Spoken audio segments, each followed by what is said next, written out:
लगता है वे दोनों नहीं आएंगी। मुझे मूर्ख बना के चली गई। अब प्रतीक्षा से कोई लाभ नहीं।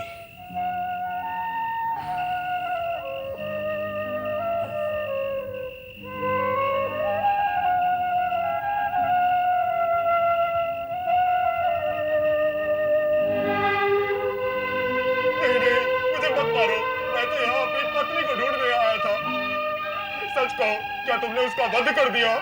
नहीं, वो मुझसे कह कर गई थी कि तुम लोगों से मिलकर लौटेगी, किंतु लौट कर आई नहीं। लगता है अपने वचन से फिर गई है। मैंने सारा दिन उसकी प्रतीक्षा में गंवाया है। मेरे बच्चे भूख से तड़प रहे होंगे, मेरी पत्नी मेरे लिए चिंतित होगी। अब मैं तुम्हें ही अपना लक्ष्य बनाता हूं।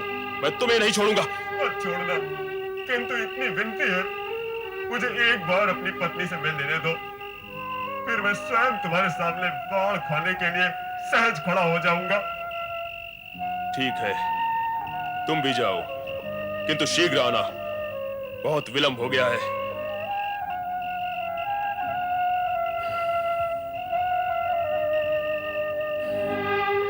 अब और प्रतीक्षा नहीं की जाती मुझसे। न जाने क्यों मुझे ऐसा लग रहा है वो दोनों हिरनियां और ये हिरन तीनों ही सच बोल रहे थे। तीनों ही अपने वचन के पक्के हैं। वे आएंगे और अवश्य आएंगे। माना वो तीनों ही वचन के पक्के हैं, किंतु किंतु तेरा मन, क्या तेरा मन भी उतना ही पक्का है कि तू उन तीनों पर अपने बाण चला सके? क्यों नहीं? क्या आज मैं बाण पहली बार चलाऊंगा? आज तक मैंने कितने ही बाण चलाए और कितने ही पशु पक्षियों को तड़प तड़प कर प्राण त्यागते हुए देखा। शिकार करना मेरा कर्म है और उससे परिवार को पालना भी मेरा धर्म है। सत्य है, किंतु आज न जाने क्यों मेरे अंदर दया और करुणा के स्रोत फूट पड़े हैं। वाह, अगर दया और करुणा के स्रोत इस तरह फूटते रहे, फिर तो तुम अपने परिवार का भरण पोषण कर चुके। मेरी समझ में नहीं आ रहा है आज मैं किस विचित्र से धर्म संकट में फंस गया हूं।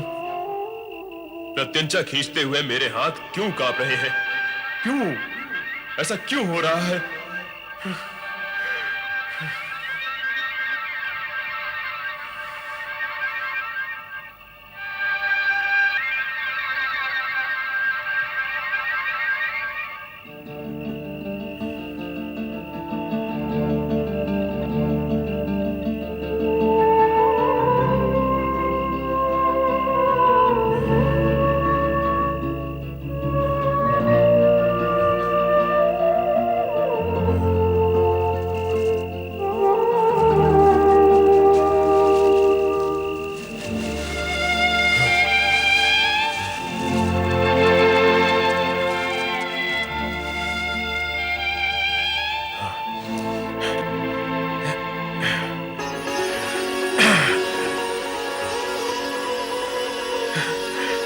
प्रभु, आप प्रभु प्रभु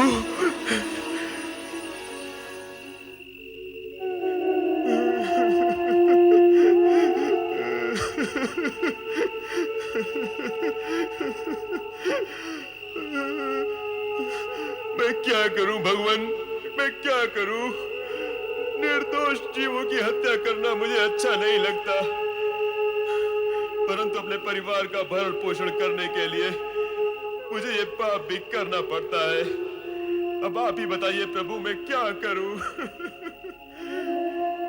क्योंकि यदि एक और जीव की हत्या पाप है, तो दूसरी ओर जीवों को भूखा रखकर उन्हें मृत्यु की ओर ढकेलना भी तो पाप ही है। मैं कौन सा पाप करूं, या कोई भी पाप ना करूं तो क्या करूं? मेरा मार्गदर्शन करिए भोलेनाथ, मेरा मार्गदर्शन करिए। मुझ पापी का कल्याण कीजिए प्रभु। वो भील आंसू बहा बहा कर आपको पुकार रहा है, आपकी सहायता मांग रहा है। उसकी व्यथा का अंत कीजिए महादेव। उसका मार्गदर्शन कीजिए। देवी सती, तुम्हारा इस विषय में क्या विचार है? अपने कर्म को विसार कर, अपने परिवारजनों को कष्ट में डालकर क्या वो भील ठीक कर रहा है? वो स्वयं कुछ नहीं कर रहा है स्वामी। उसके स्पर्श से अनजाने में जो बेलपत्र आपके लिंग पर गिरे हैं, इसी कारण उसका हृदय परिवर्तित हो गया है। वो क्रूर से दयालु बन गया है। वो विवश कहीं का नहीं रहा। देवर्षि उचित कह रहे हैं। प्रभु, अब आप ही उसका मार्गदर्शन करें और उसे धर्म की राह पर लगाएं।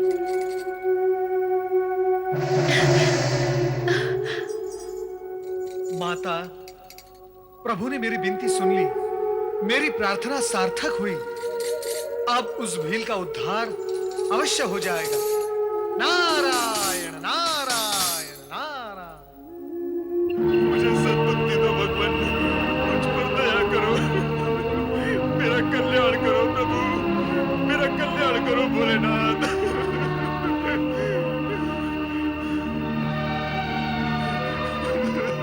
हम अपने वचन के अनुसार यहाँ आ पहुंचे हैं। अब तुम अपना बाण उठाओ और अपने कर्म का पालन करो।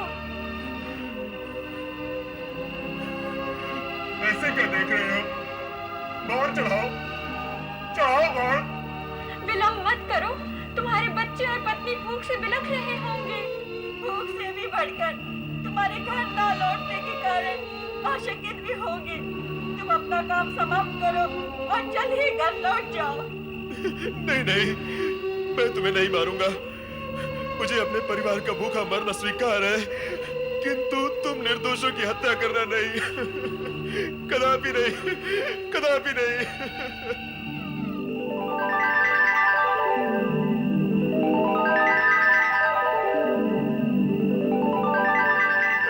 भोलेनाथ,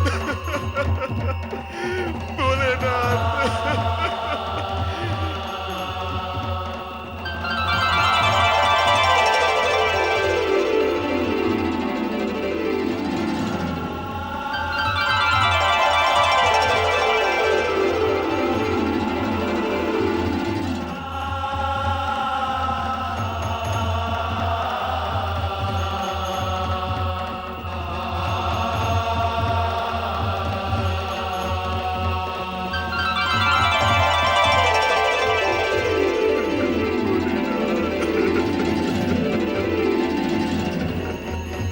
उठो वत्स। गुरुद्रुव, उठो।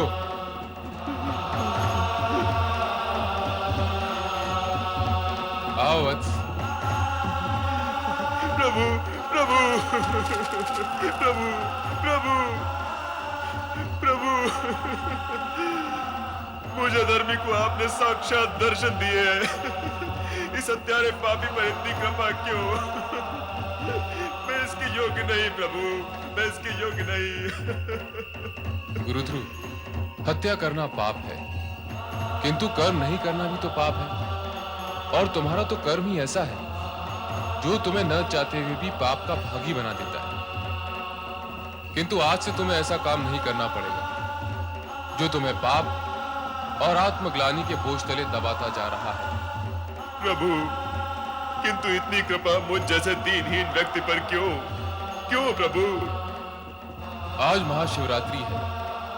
आज के इस पावन दिन बिल्व पत्रों से मेरी पूजा करने के पुण्य के फल स्वरूप तुम्हारा यह कायाकल्प हुआ है।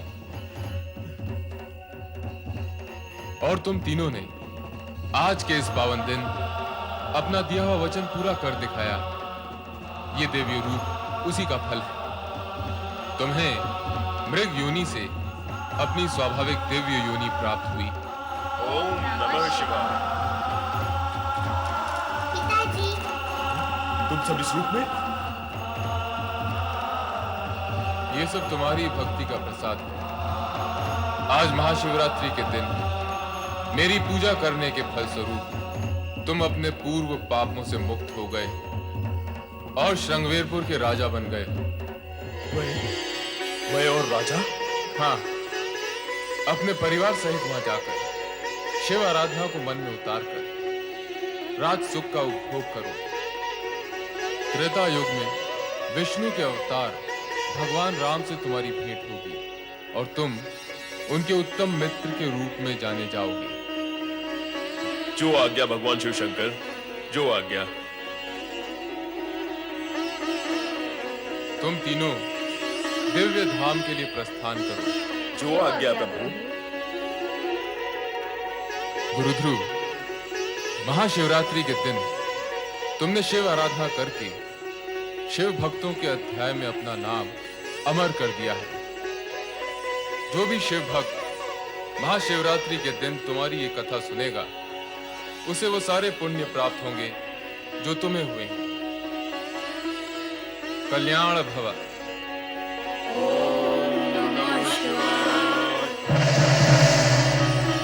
शिव कृपा से इस प्रकार गुरुद्रोह, उनकी पत्नी और दोनों बालकों ने श्रृंगवेरपुर राज्य की ओर प्रस्थान किया। ओम नमः शिवाय। श्रृंगवेरपुर नरेश महाराज गुरुद्रोह की। श्रृंगवेरपुर नरेश महाराज गुरुद्रोह की। श्रृंगवेरपुर नरेश महाराज गुरुद्रोह की। श्रृंगवेरपुर नरेश महाराज गुरुद्रोह की। महाराज, श्रृंगवेरपुर की प्रजा आप जैसे शिव भक्त को अपने राजा के रूप में पाकर अति प्रसन्न है। महामंत्री जी, ये सब भगवान शिव की कृपा का फल है। हम चाहते हैं हमारी प्रजा निरंतर भगवान शिव की आराधना करके उनकी कृपा प्राप्त करती रहे, जिससे कभी किसी को कोई कष्ट ना हो। अवश्य महाराज, सारी प्रजा में ओम नमः शिवाय इस पंचाक्षरी मंत्र की गूंज उठ रही है। ओम नमः शिवाय। ओम नमः शिवाय। नारायण नारायण। महामंत्री का कथन अत्यंत सत्य है महाराज। महाशिवरात्रि की रात्रि को आपके मन में जो शिव भक्ति की ज्योति प्रकट हुई थी, उसी के प्रभाव से आपको ये शिव भक्त प्रजा और श्रृंगवेरपुर राज्य प्राप्त हुआ है। ओम नमः शिवाय। मुझे सब स्मरण है देवर्षि। मुझे ये भी स्मरण है कि उस रात आप ही ने मुझे बिल्व पत्र के पेड़ पर बैठे देखा था और नारायण नारायण। और मैं वहां से सीधा शिव सती के शरण में कैलाश पहुंच गया था। राजन, आप अत्यंत भाग्यवान हैं। महाशिवरात्रि के दिन आपके हाथों हुई शिव भक्ति और पशुवत से विरक्ति के कारण शिव भक्ति में और उसके इतिहास में आपका नाम अमर हो गया है। स्वयं शिवजी और माता सती आपकी शिव भक्ति की प्रशंसा करते हैं। ये सब आपकी कृपा है देवर्षि। मेरी नहीं राजन, भोलेनाथ की कृपा है। और जब भोलेनाथ की कृपा होती है तो असंभव भी संभव हो जाता है। राजन, मैं आपको एक रहस्य बताना चाहता हूं। कौन सा रहस्य देवर्षि? युगों युगों तक आप श्रृंगवेरपुर पर राज करेंगे। शिव भक्ति से प्राप्त सिद्धि के कारण आपकी आयु अपरिमित होगी।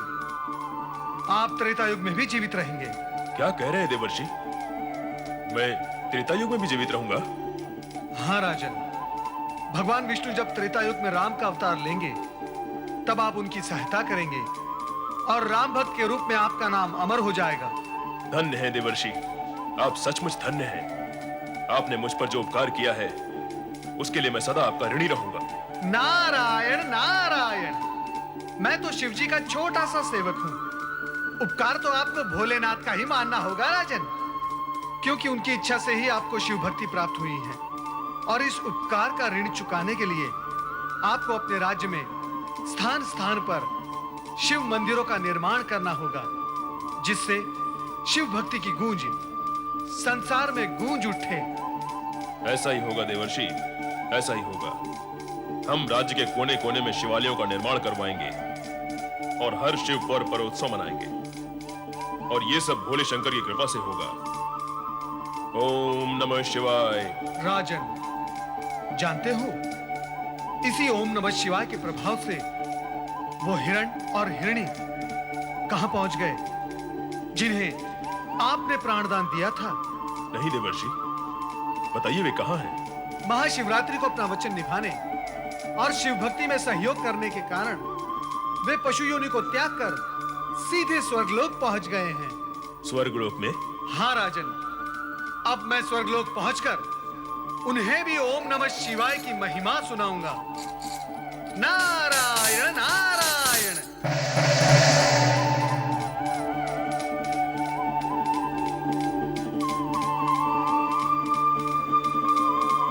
भोलेनाथ की लीला अपरंपार है। बोलो ओम नमः शिवाय।